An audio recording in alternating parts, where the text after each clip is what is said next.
मनवा मनवा मानत नाही। बेटी के सपनवा बाबा दिहलया मनवा मनवा मानत नाही। बेटी धन पराया होली जानत जहनवा मनवा मानत नाही। बेटी धन पराया होली जानत जहनवा मनवा मानत नाही।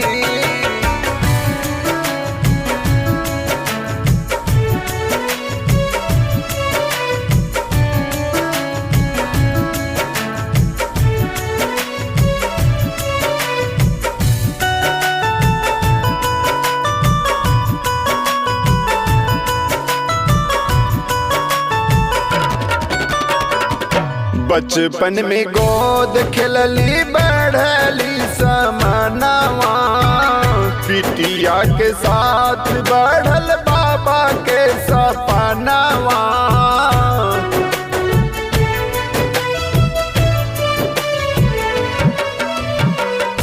बचपन में गोद खिलली बढ़ली समनवा। बिटिया के साथ बढ़ल बाबा के सपनवा। बेटी जोर करे घरवा आंगनवा मनवा मानत नाही। बेटी जोर करे घरवा आंगनवा मनवा मानत नाही। बेटी धन पराया होली जानत जहनवा मनवा मानत नाही। बेटी धन पराया होली जानत जहनवा मनवा मानत नाही।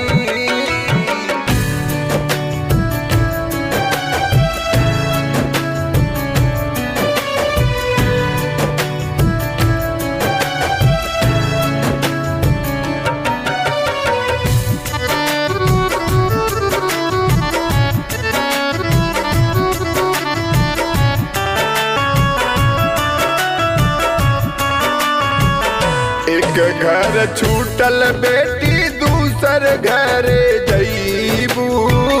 हमरे जैसे बाबू माई दूसरे घर पाईबू।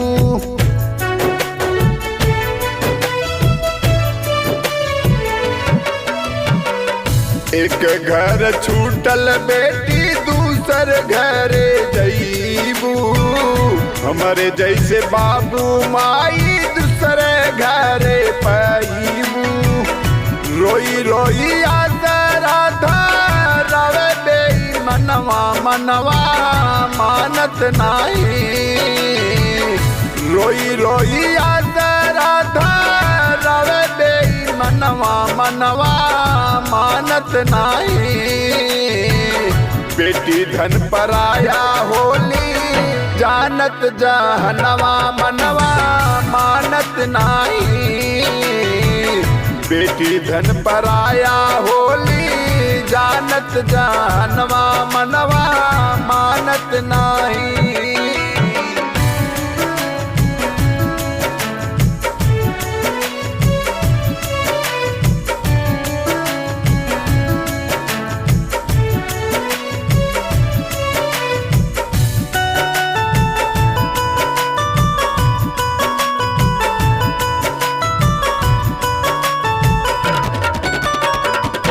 माई बाप छूटल छूटल भाई भौजाई।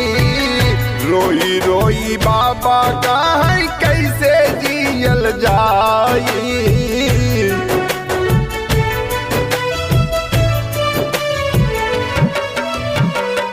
माई बाप छूटल छूटल भाई भौजाई। रोई रोई बाबा कहीं कैसे जियल जाई। पीपल सुरेंदर तेले आसनवा मनवा मानत नाही। पीपल सुरेंदर तेले आसनवा मनवा मानत नाही। बेटी धन पराया होली जानत जहनवा मनवा मानत नाही। बेटी धन पराया होली जानत जहनवा मनवा मानत नाही।